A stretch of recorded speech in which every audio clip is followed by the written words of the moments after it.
Yeah, we back. Yeah, we back. Now, wow, bro.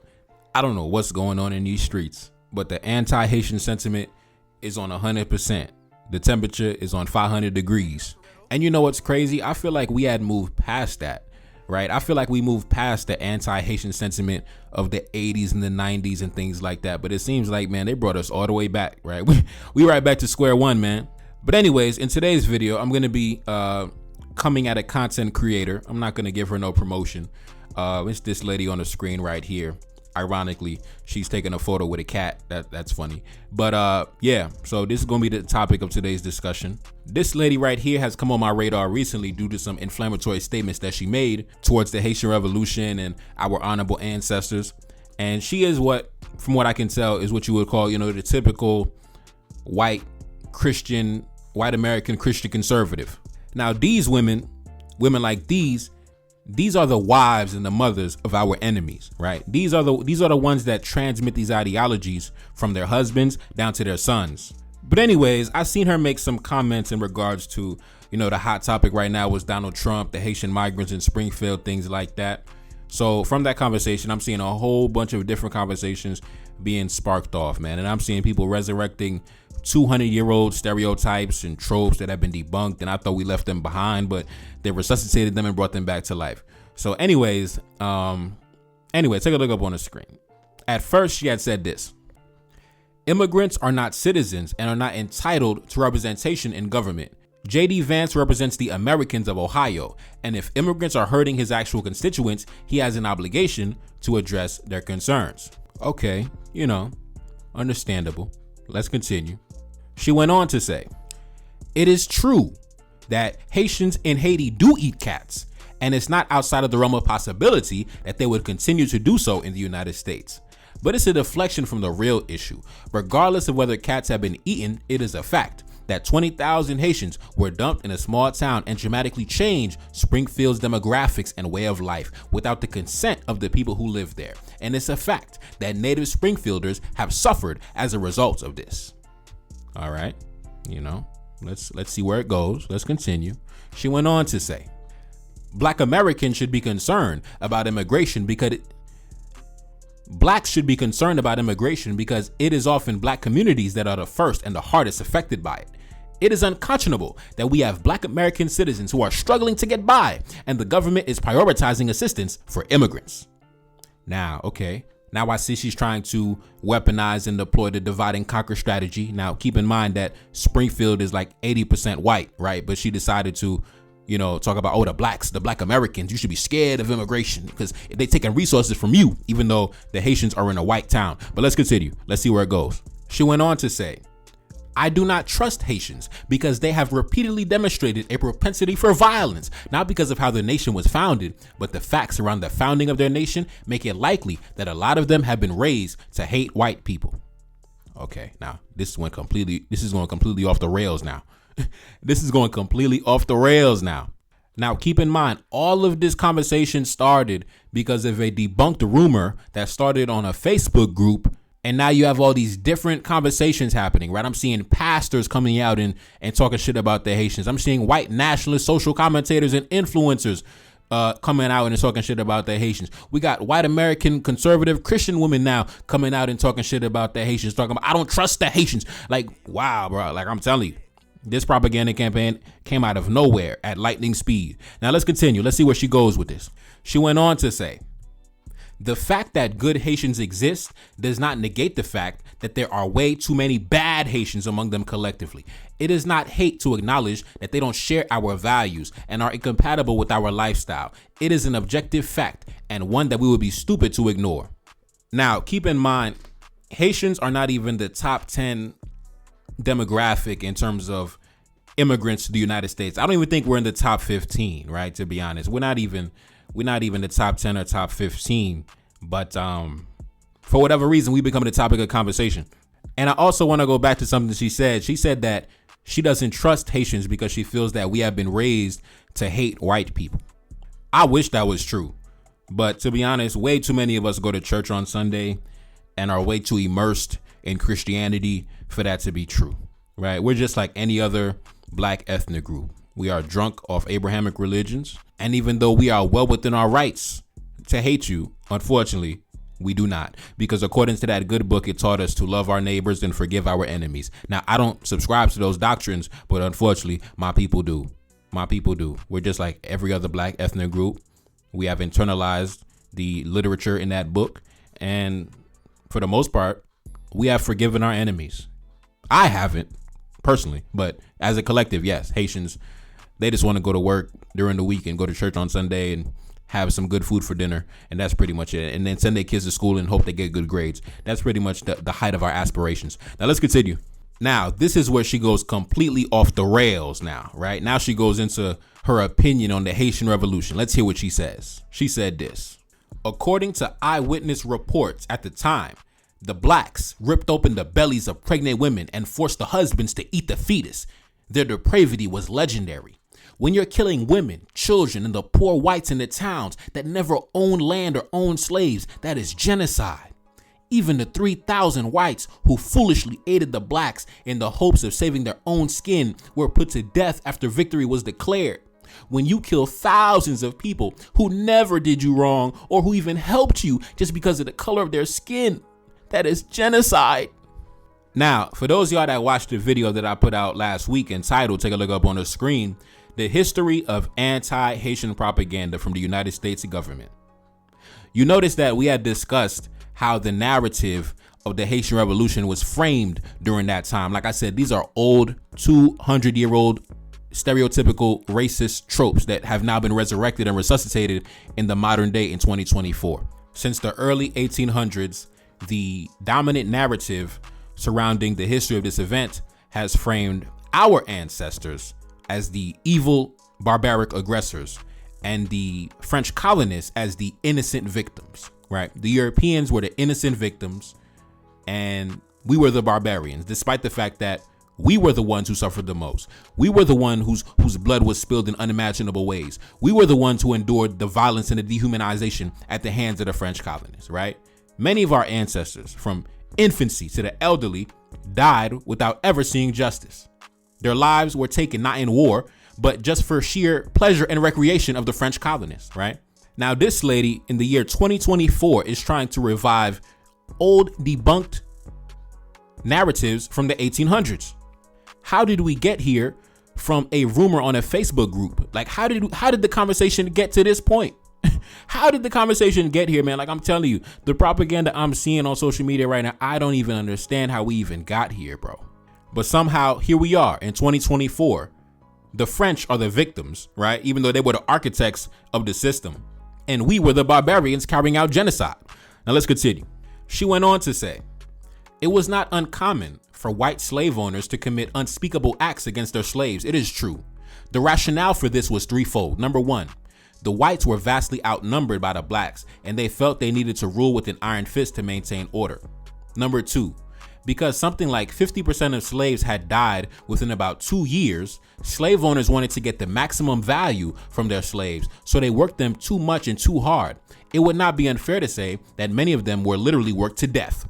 Number three, because slaves tended to die very quickly, most slaves were imported directly from Africa, and having only ever known a life of indolence there, they were not used to working hard and would cease working if constant pressure was not maintained on them to do so, and that included severe corporal punishments, often to set an example to others.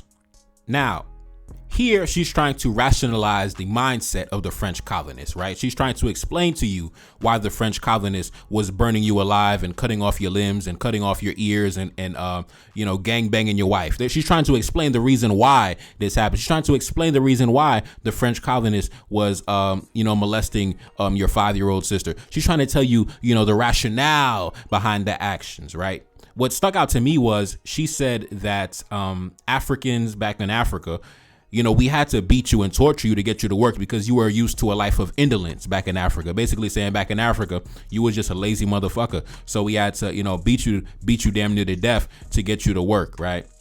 The motherfucker who didn't want to work, the motherfucker who just said, French colonists, all they did was just sit on their porch, smoke their tobacco and have sex. You know what I mean? That's all they did. Sit on their porch, count their money, have sex with your wife, have sex with your baby sister, smoke some more tobacco, eat some good food, drink some good rum, and, enjoy the Caribbean sun. And they said we were the lazy ones, right? Back in Africa, even though back in Africa, we were farmers and skilled workers and military men and leaders in our own right. But we were the lazy ones, right? We were the lazy ones, not the French colonists sitting on the porch smoking tobacco and having sex and getting drunk all day. The black man and the black woman, we were the lazy ones, according to this woman right here. Now, keep in mind, this discussion started from immigration and, the Haitian migrants are coming to our country. And now the conversation has ended up at Africans are lazy, and that's why we have to beat them damn near to death to get them to work. And the French colonists were actually the innocent victims during the Haitian Revolution. Like, how did the conversation get here, right? How did the conversation get here? It went from Haitian migrants to all Africans are lazy sons of bitches. Like, what? Now, she went on to mention that her source for this information came from a book written by a gentleman by the name of Lothrop Stoddard, and the book is entitled The French Revolution in Saint Domingo. And this is Lothrop Stoddard right here. Take a look up on the screen. Now, let's get an idea of who this man is. This is her source, right? This is her source that she got this information from that told her that the French colonists were innocent victims and the black man and the black woman were evil genocidal barbarians. Take a look up on the screen. Lothrop Stoddard was a member of the Ku Klux Klan, where his books were recommended reading. He was also a member of the American Eugenics Society, as well as a founding member and a board member of the American Birth Control League, which would later become the Planned Parenthood Federation of America, right? So her source for this information is a high-ranking member of the Ku Klux Klan, who was also a founding member of Planned Parenthood. This is insane. Now, it's crazy because we have literature, we have books written by high-ranking government officials of the Haitian revolutionary government that was written back in, 1814, 1816, 1819. If she wants a first-hand account from the black men and black women who lived through these events and who established the original governments, the revolutionary government, she could read those books. But she's taken her source from a member of the Ku Klux Klan that wasn't even there. But anyways, if y'all want a first-hand account, go to my playlist section, knock yourself out, man. Knock yourself out. There's a book entitled The Colonial System Unveiled that goes into the atrocities committed by the French during the colonial period, written by a black man who was there. Written by a black man who was there and fought against the French 200 years ago. So go check that out. Knock yourself out. Anyway, let's take a look at some of the reactions on social media. This person said, "You're citing the Ku Klux Klan." Jesus Christ. This person said, "All of her information comes from the white supremacist Lothrop Stoddard, who of course we should totally discount. This is Nazi shit, plain and simple. I won't even go into how the Haitian Revolution obviously was not a genocide against whites. You cannot reason with these swine." Man, let's continue. This person said, "Most slaves were actually treated well. Nobody buys an expensive workhorse and beats it so it would not function to the best of its monetary value."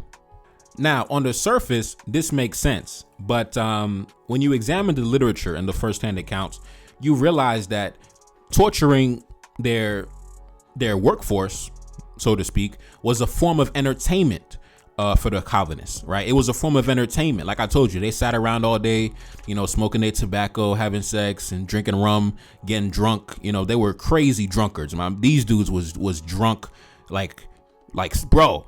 The colonist was drunk around the clock. So his actions were not motivated by a sober mind, right? This is somebody who had a lot of time on their hands and who was drunk for the majority of the time. So a lot of times when they would torture or they would assassinate their slaves, it would just be for sheer enjoyment. Like I'm just bored, bro. Like I'm bored, so I'm just gonna cut off your arm. I'm bored, so I'm just gonna you disrespected me. Okay, I'm gonna cut off your tongue. Why? For no reason. No reason at all. Because I don't like your tone of voice. So I'm gonna cut off your ear. Oh damn, you denied me sex? I'm gonna kill you. Like, this is the mindset of the colonists.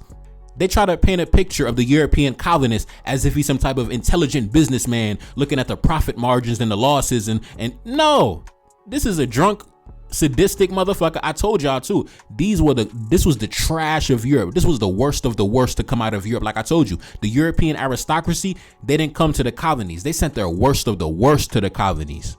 We talking about the prisoners and the convicts and the debtors and the criminals and the rapists and the child molesters. These were the Europeans that came to the colonies and established themselves in the colonies. This wasn't the high-class European aristocracy. These weren't some dignified businessmen. These were the worst of the worst, bro. The worst of the worst human beings that came out of Europe. These were the ones that came to the colonies looking for a better life. So of course it makes sense. Imagine that we open up the prisons of America. And then imagine that we sent all the worst of the worst men who are in prison for the worst offenses and sent them to a foreign land far away to establish themselves.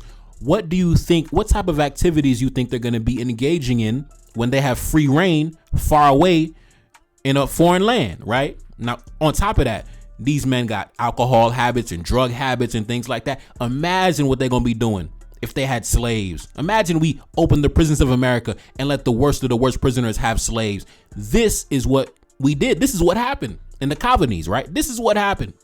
It's like opening the prisons of America to the worst violent crime offenders, the worst of the worst, pedophiles and everything like that, and giving them free reign in a foreign land. Of course, they would commit unspeakable atrocities.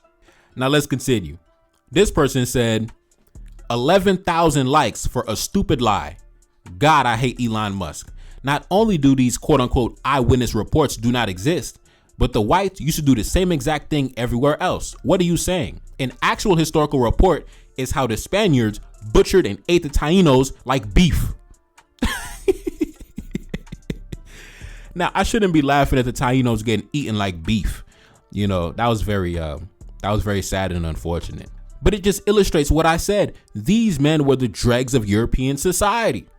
But it also emphasizes the distortion of the narrative when in reality, it was the Europeans that were cannibalistic barbarians, but they paint the black man as the cannibal, genocidal barbarian. Man, the narrative of history is so twisted, man. It's so twisted. Even though the Haitian revolutionaries left multiple books behind, those books have been buried. Those books have been tossed to the side. Thank God on my channel, I brought those books back to life. I brought them back to the forefront, right? I translated those books from French to English so my brothers can read the literature of our ancestors. But, in the mainstream narrative, those books are not even mentioned, right? Instead, they make room for the European white supremacist narrative to take complete control of everything. Now let's continue.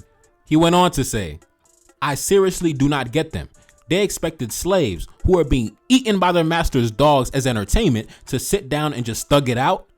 Haiti hurts them so much, but not the countless genocides they've committed around the world. Man, let's continue.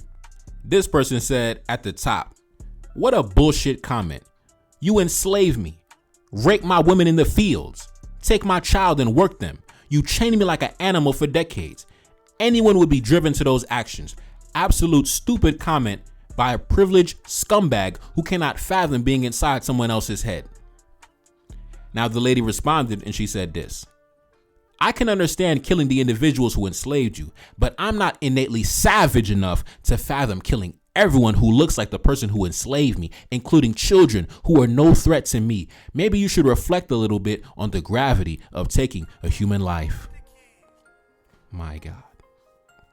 Now, the buzzword, I'm not savage, I'm not savage like the barbaric African, I'm not savage like the barbaric Haitian. My God. Now, keep in mind, she said, oh, I could never kill everyone who looked like you. Now, keep in mind, when the French invaded in 1802, it was a military campaign based on genocide. Every adult man or woman was to be eliminated and wiped out. That was the orders given by Napoleon, right? Kill everybody who's a teenager and above. Everybody who's a teenager and above, kill them, whether they're a combatant or a non-combatant. Kill them simply because they are black. That was the orders given by the high-ranking officers in the French army, right? But now the French are victims now. Well, they're victims of the genocidal savage Haitian. Let's continue. This person said, this did not happen, but here is something that did happen. Plantation owners continually had to import new slaves to Haiti because the slaves they had were treated so abominably that they were too malnourished to reproduce. Yes, that's actually a fact.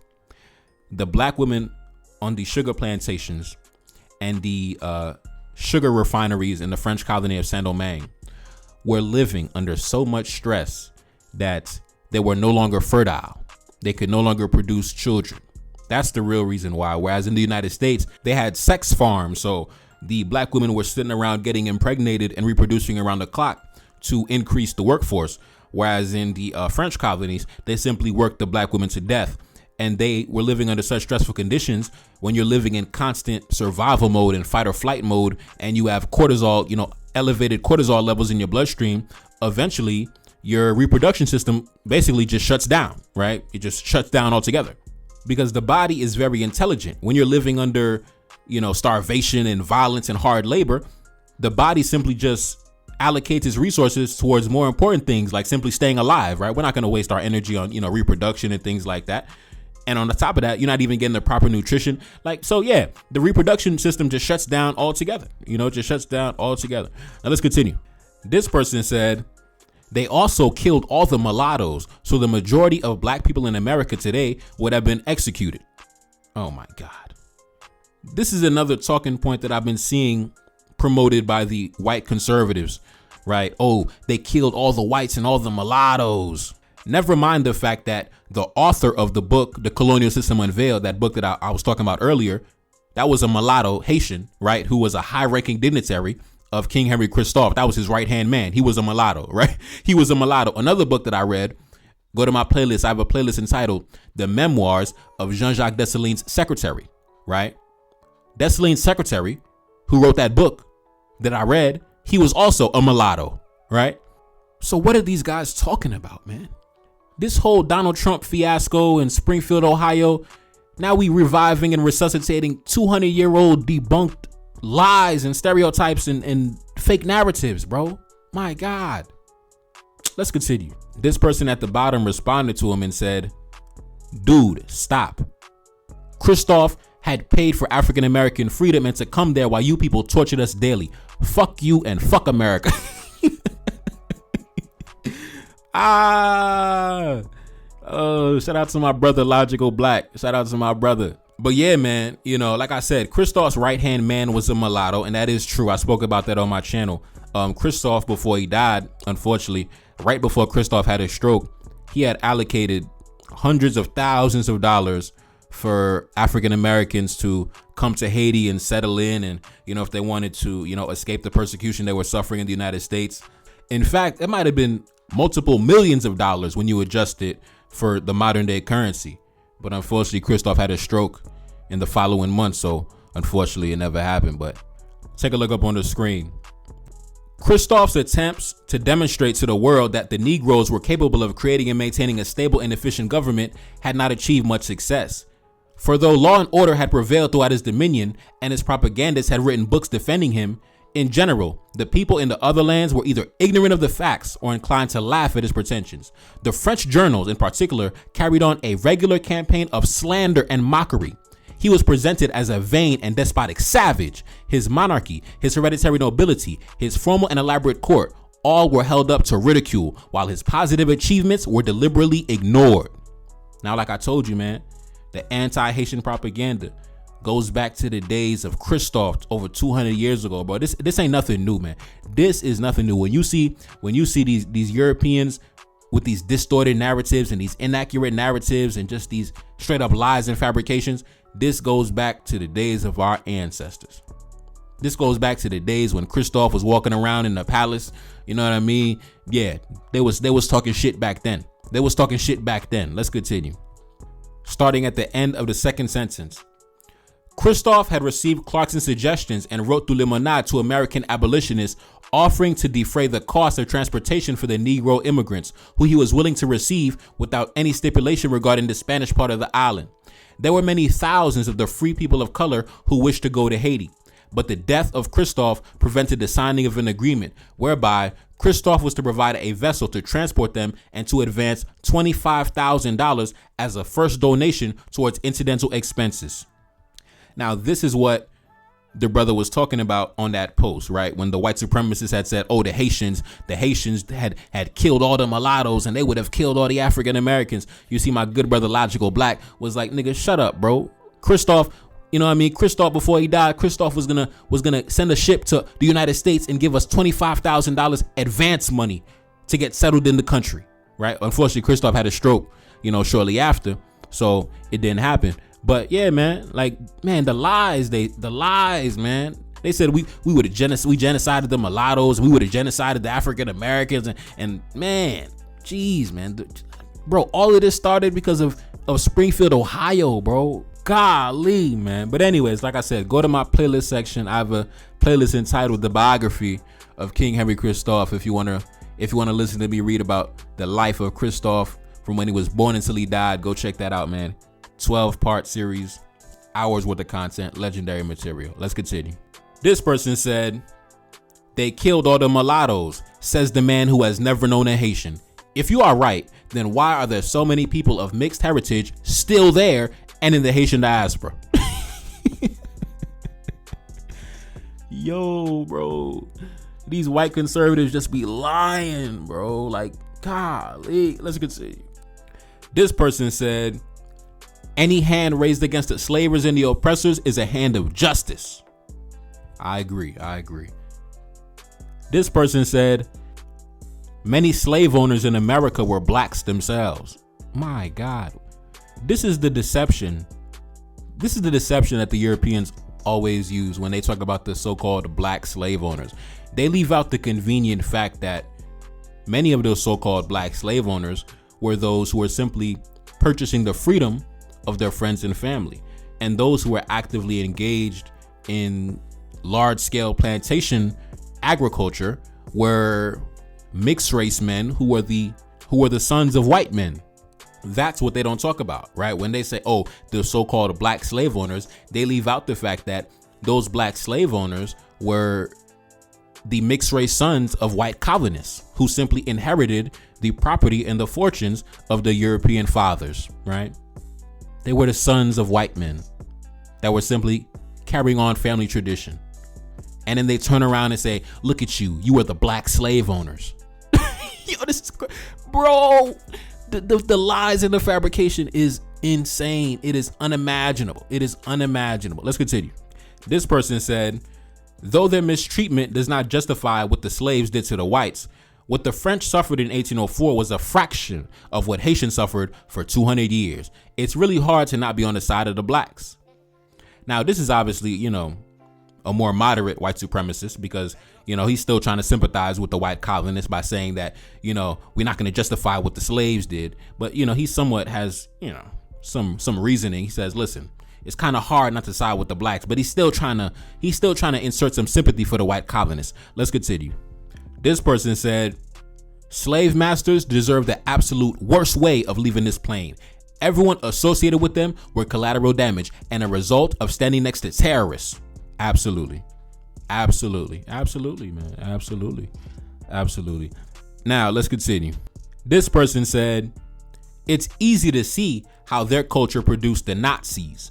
Now, I believe he said that because the lady that we are discussing today who, sparked off this whole conversation, she admitted that she is German. So this person is saying that it's easy to see how their culture produced the Nazis. Now let's continue. This person said, so France was the victim of a genocide in which France killed half of the black population of the island after publicly declaring its intention to genocide the entire adult black population.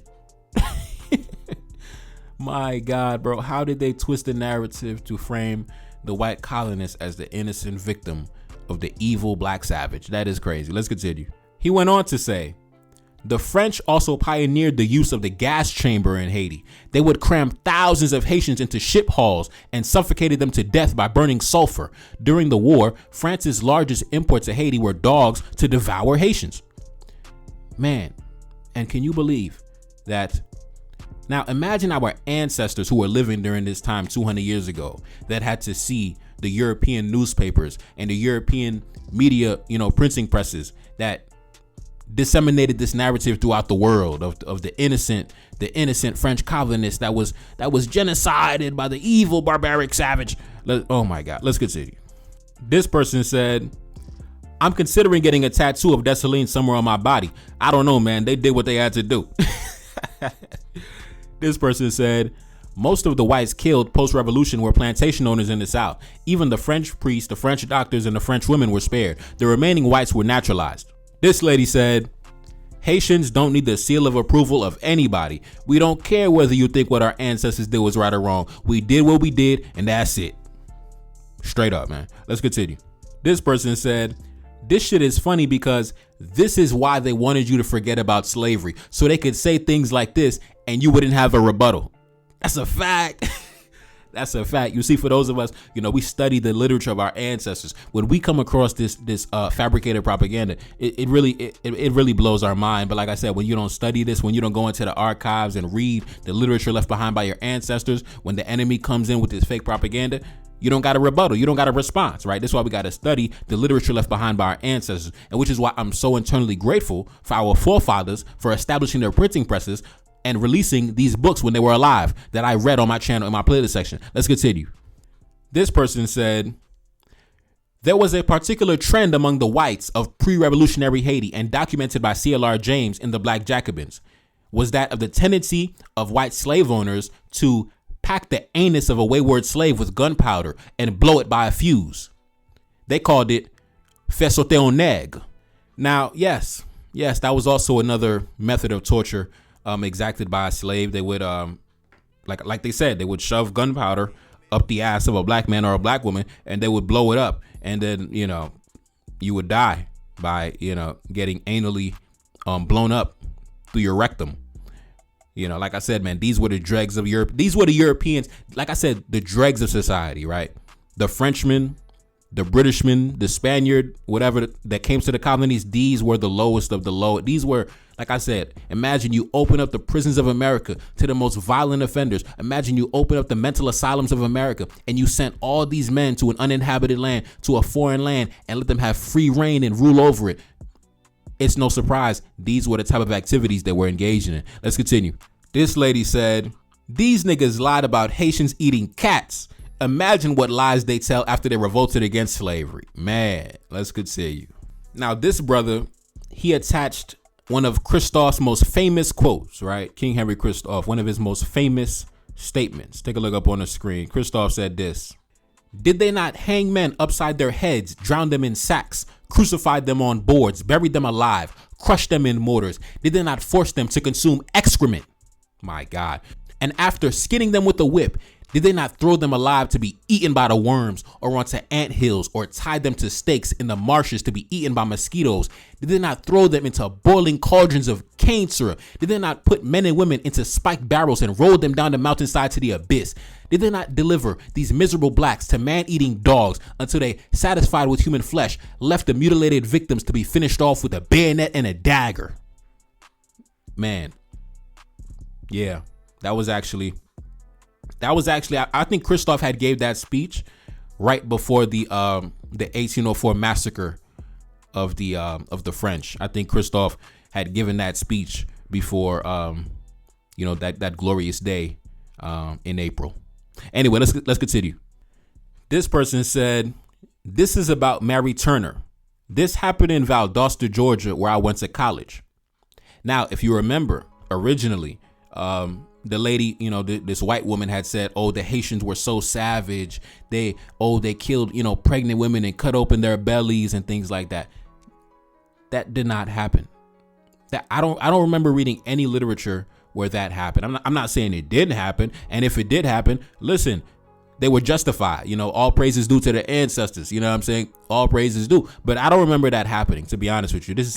I'm somebody who has studied the Haitian Revolution extensively. Like I said, I'm one of the greatest historians when it comes to the Haitian Revolution. I'm one of the greatest walking encyclopedias of the Haitian Revolution. And I don't remember any literature where that happened.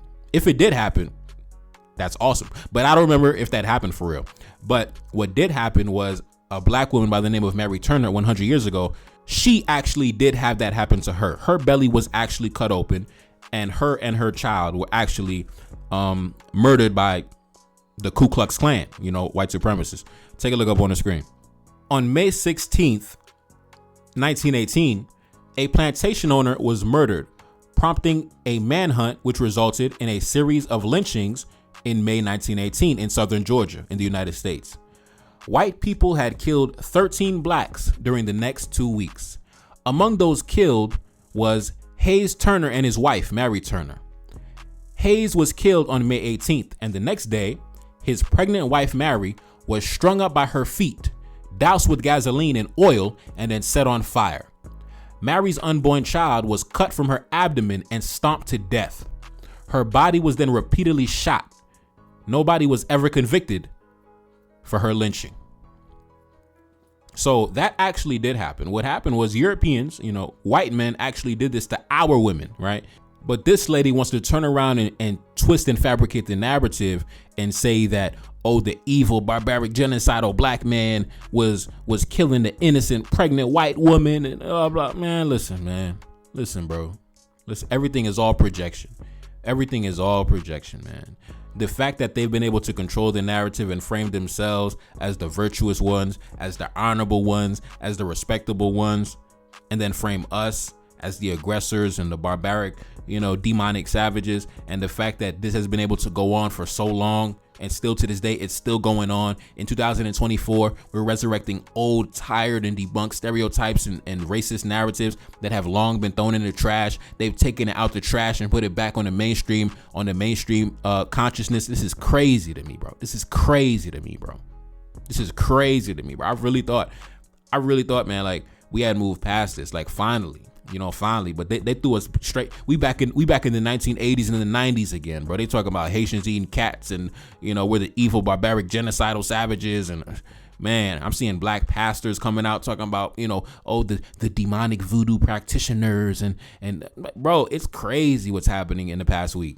I don't know how this happened so fast, man. All this started because of rumors that have been debunked out of Springfield, Ohio. Now we having all these wild conversations now. I don't know what to say, bro. But anyways, I don't want this video to go on too long, man. It's your boy Nevercard, Salim, back in the building. Yes, indeed. Support the channel, man, in the description. And I'm gone. Peace. Yeah, I'm focused on fortification. I'm trying to step out of the matrix. I'm finna be all in your playlist. The haters gon' look and amaze me. I'm taking my time and I'm patient. They tell me I make it look easy. I'm going and they never gon' reach me. I cut on my phone, I'm back on my zone. Yeah, I'm back on my own, the king of my castle and forging my own path. I'm back on the dawn, I know they be watching it lately. I'm pressing the gas. These niggas be clones, they selling they soul for currency. I be like, man, just leave me alone. Lil' mama, she look like a dancer. I'm back in my zone, I got hundreds and fifties. They treat me just like I'm a master. I'm back in the city, I'm feeling imperial, plotting on power expansion. I can't show no love, I got pain in my heart, but I hide it when I'm on the camera. I'm young and I'm raising the standard, and I don't be doing no features. These niggas be talking about killing and robbing, I'm steady relaxing and leisure. The spirit of kings, we never gon' die, we taking it back with the leaders. They came and invaded, the enemy raided and put all that shit in museums. Real talk, and I still can't believe it. I pull up and shine on them, I pull up and ride on them, I pull up and flex with the team, you know we gon' style on them. I'm cold like 7 degrees whenever I rhyme on them. This shit like COINTELPRO, my nigga they spine on us. Fuck how they feeling, I'm bossed up. Enemy finna get tossed up. Come on the block and then buy it up. Back in the biz, I'm riding up. I'm ready for war and they hiding out. I told the creator I'm riding out. They up in the crib and they popping out. I'm close to the limit, I've been in route. Yeah. Weight on my shoulders, it feel like a boulder. Ghost written by the kings, I decoded like high priest. Set a foul, I'm rooted. I'ma get it till they tell me it's over. I'ma get it till I'm way up and know it. Meditated, so I'm closer to God. Pretty soon we gon' be on the top.